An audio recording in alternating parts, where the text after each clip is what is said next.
Закредитованность населения в России бьет рекорды. По данным Центробанка, на 1 февраля текущего года долги граждан по ипотеке достигли 6,5 триллионов рублей. Это на 23% больше, чем в 2018 году. Средняя долговая нагрузка семей, соотношение кредитной задолженности к среднегодовому доходу за последний год увеличилось на 5 процентных пунктов и составила 27%. По мнению экспертов, ситуация будет усугубляться, в основном за счет ипотеки, привлекающей население низкими ставками на фоне снижения реальных доходов. Принимая во внимание сложившуюся ситуацию, государство решило облегчить жизнь заемщикам. Так, с 1 августа начинает действовать закон, который дает право на сокращение или приостановку платежей по кредитам. Так кому и на каких условиях разрешат уйти на ипотечные каникулы?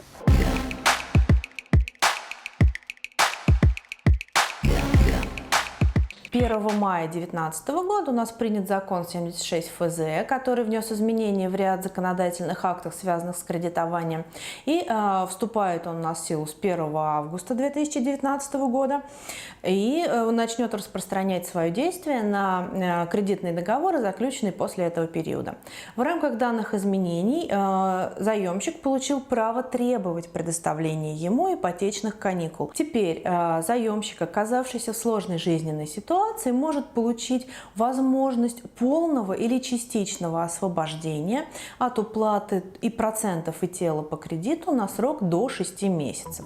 Согласно новому закону, получить преференции от банка сможет гражданин России старше 18 лет. При этом срок окончания платежей по кредиту не должен превышать его 70-летнего возраста. Уйти на ипотечные каникулы можно только один раз за весь период кредитования.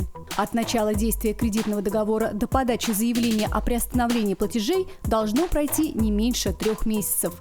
Важно и то, что жилье у заемщика, обратившегося за льготой в банк, должно быть единственным. Что наш законодатель понимает под тяжелой жизненной ситуацией? В частности, это может быть потеря работы, уменьшение среднесемейного дохода за прошедшие 2 месяца на более чем на 30%, появление дополнительного иждивенца в случае рождения, усыновления ребенка и при этом одновременное снижение дохода более чем на 20%, получение гражданином инвалидности 1 и 2 группы, утрата трудоспособности на срок до 2 месяцев, потеря кормильца в семье. Естественно, предоставляя заявление в банк о получении ипотечных каникул, заемщик должен мотивировать свои тяжелые жизненные обстоятельства, предоставить документы с работы, медицинскую документацию, сведения об усыновлении или сведения о рождении ребенка и любые иные документы, которые позволят банку сформировать представление о его тяжелой жизненной ситуации. Стоит отметить, что кредитор вправе отказать в ипотечных каникулах, если заемщик, по мнению банка, может уменьшить свои бытовые расходы или уже получал подобные преференции в банке, а также когда-то нарушил кредитный договор. В случае одобрения банком ипотечных каникул заемщик может выбрать 4 вида отсрочки по кредиту, начиная от невыплат только процентов и заканчивая полным освобождением от платежей на срок до 6 месяцев. При этом срок кредитования может увеличиться. Бесспорно, для многих ипотечные каникулы действительно станут спасением, но ненадолго.